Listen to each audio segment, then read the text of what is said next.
नमस्कार दोस्तों, आज हमारा नया फाइनेंशियल ईयर स्टार्ट हो चुका है, फाइनेंशियल ईयर 25-26। तो अब हमको फाइनेंशियल ईयर 25-26 में एंट्री करना है।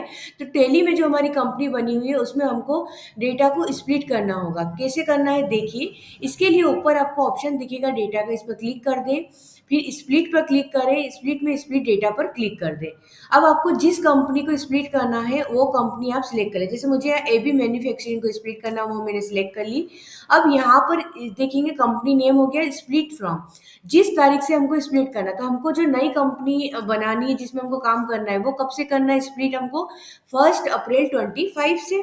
तो यहाँ पर हम ले लेंगे 1 अप्रैल 25, ठीक है। अब उसके बाद आप ये नीचे देखेंगे the following companies will be created. तो अब आपको इस डेट से आपकी दो कंपनी क्रिएट होगी। नेम ऑफ फर्स्ट कंपनी बन जाएगी 1 अप्रैल 24-25 के लिए।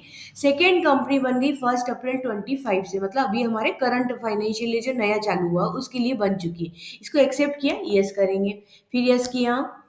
अब देखिए यहाँ पर एबी मैन्युफैक्चरिंग में आप देखेंगे तो एक एबी मैन्युफैक्चरिंग 1 दिसंबर 24, फिर AB manufacturing from 1 April 24, AB manufacturing from 1 April 25। तीन कंपनी बनी है।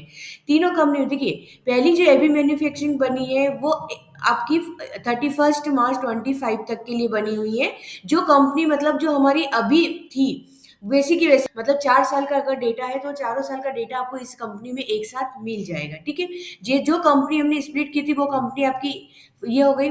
फिर सेकेंड कंपनी बनी है फ्रॉम 1 अप्रैल 24, मतलब ये 24-25 के लिए आपकी बन गई है। इसमें सिर्फ 24-25 का डेटा रहेगा। उसके बाद थर्ड कंपनी बनी है आपकी एबी मैन्युफैक्चरिंग फ्रॉम 1 अप्रैल 25। तो ये करंट फाइनेंशियल ईयर के लिए बन गई है, मतलब 1 अप्रैल 25 से लेकर आपकी बन चुकी है। तो इस तरह से तीन कंपनी आपकी यहाँ पर क्रिएट हुई है।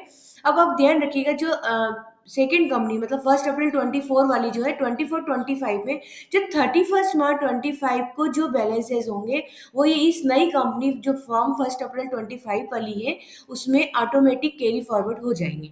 मतलब वो सारे सभी बैलेंस आपके ओपनिंग बैलेंस इसमें आ जाएंगे। लेकिन क्या होता है, कई बार हम बैक डेट में भी एंट्री कर देते हैं।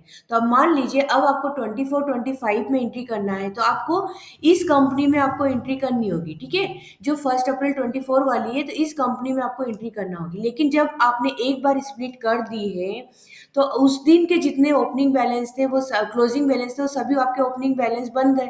लेकिन उसके बाद यदि आप कभी भी स्प्लिट करने के बाद कभी भी कुछ चेंजेस पुरानी कंपनी में करेंगे तो फिर आपको नई कंपनी के ओपनिंग बैलेंस भी आपको मैन्युअली आपको चेंज करने होंगे। क्योंकि अगर आपने चेंज नहीं किए तो वो आपके जो पुराने बैलेंस थे वही शो करेगा, ठीक है ना। तो यहाँ पे स्प्लिट करने के बाद फिर वो अपने ऑटोमेटिक कैरी फॉरवर्ड नहीं करेगा।